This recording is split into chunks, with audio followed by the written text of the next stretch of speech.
இன்னைக்கு தேதிக்கு கொரோனா வைரஸால் பாதிக்கப்பட்டவங்க உலக அளவில் சுமார் 1,00,000க்கும் அதிகம்.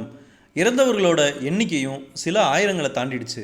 இதை தடுக்க முடியுமா? அது சாத்தியமான்ற கேள்வி நம்ம எல்லோருக்குள்ளேயும் இருக்குது. அதுக்கு நாம் வரலாற்றில் இருந்து தான் விடை தேடணும். முதல்ல மனிதர்களை தாக்கின முக்கியமான 4 வைரஸுகளை பார்த்துருவோம். முதல்ல எபோலா வைரஸ். இந்த வைரஸோட பாதிப்பு 1976 தான் கண்டுபிடிக்கப்பட்டது.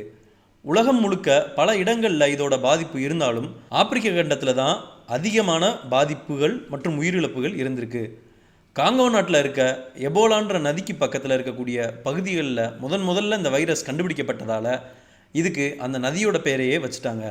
கடந்த 2014 இருந்து 2016 வரைக்கும் மேற்கு ஆப்பிரிக்காவில் தீவிரமாக பரவின எபோலா வைரஸால் சுமார் 28,616 பேர் பாதிக்கப்பட்டிருக்காங்க. அதில் சுமார் 11,310 பேர் இறந்தும் போயிருக்காங்க. இது ஒன்றே போதும் எபோலாவோட தீவிரத்தை நம்ம புரிஞ்சுக்கிறதுக்கு. இதில் ரொம்ப மோசமான விஷயம் என்னென்னா, எபோலா தாக்கினவங்களோட இறப்பு விகிதம் 50லிருந்து 90% இருக்குது. அதாவது எபோலா தாக்குனா சாவு உறுதி. அடுத்து நம்ம பார்க்க போகிற வைரஸோட பேர் மாபர்க். இந்த மாபர்க் வைரஸ் பரவுறதுக்கு முக்கியமான காரணமாக வௌவால்களை சொல்கிறாங்க. உடனே வௌவால்களை குறை சொல்ல வேணாம். ஏன்னா மனிதர்கள் செயற்கையாக தோன்ற சுரங்கங்களில் வசிக்கிற வௌவால்கள்கிட்ட இருந்து தான் இந்த வகை வைரஸ் பரவ தொடங்கியிருக்கு. இந்த வைரஸ் 1967 ஜெர்மனியில் இருக்கிற மாபர்க் மற்றும் ஃப்ராங்க்ஃபுட் ஆகிய பகுதிகளில் சுற்றி இருக்க சுரங்க தொழிலாளர்கள்ட்ட தான் முதல்ல கண்டுபிடிக்கப்பட்டிருக்கு. கடந்த 2005 வருஷத்தில் அங்கோலா நாட்டில் கிட்டத்தட்ட 374 பேர் இந்த நோயால் பாதிக்கப்பட்டிருக்காங்க. அதில் மொத்தம் 329 பேர் இறந்தும் போயிருக்காங்க. இந்த வைரஸோட இறப்பு விகிதம் பார்த்திங்கன்னா 24%லேருந்து 88% வரைக்கும். அதனால் இந்த வைரஸும் ஒரு வகையில் டெட்லியஸ்ட் டிசீஸ் தான். அடுத்து மூணாவதாக நம்ம பார்க்க இருக்க வைரஸோட பேர் ஹாண்டா வைரஸ். இந்த வைரஸ் முதல்ல 1950களில் நடந்த கொரிய யுத்த காலத்தில் தான் கண்டறியப்பட்டது.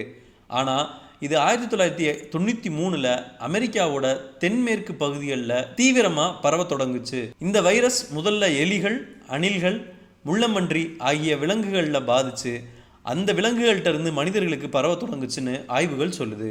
இந்த வகை வைரஸ் தாக்குறதுனால ஏற்படக்கூடிய இறப்பு விகிதம்ன்றது அதிகபட்சம் 38% தான். ஆனால் இதோட பக்க விளைவுகள் அதிகம். இன்னும் குறிப்பாக சொல்லணும்னா கிட்னி மாதிரியான முக்கியமான உறுப்புகளை செயலிழக்க வைக்கக்கூடிய அளவுக்கு இது ரொம்ப மோசமானது. இந்த வகை வைரஸ் கடைசியாக 2012 கூட அமெரிக்காவை தாக்கியிருக்கு. கடைசியாக நம்ம லிஸ்ட்டில் பார்க்க போகிற வைரஸோட பேர் லஸ்ஸா வைரஸ். நைஜீரியாவில் இருக்கிற லஸ்ஸான்ற பகுதியில் 1967 வருஷம் இந்த வகை வைரஸ் முதல்ல கண்டுபிடிக்கப்பட்டது. அந்த நகரத்தோட பேர்லேயே இந்த வைரஸையும் கூப்பிட ஆரம்பிச்சிட்டாங்க.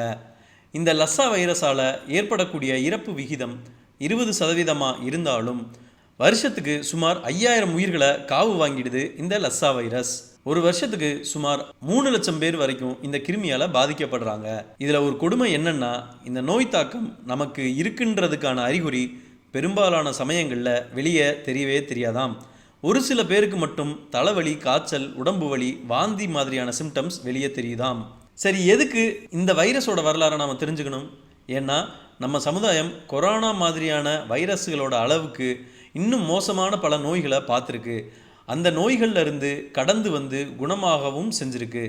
அதே மாதிரி கொரோனா பாதிப்பில் இருந்து மீண்டு வருவோம் அப்படின்னு சொல்கிறதுக்கு ஒரு சாம்பிளுக்காக தான் இந்த வீடியோ. சுருக்கமாக சொல்லணும்னா, ஜெயிக்கிறோமோ இல்லையோ முதல்ல சண்டை செய்யணும்.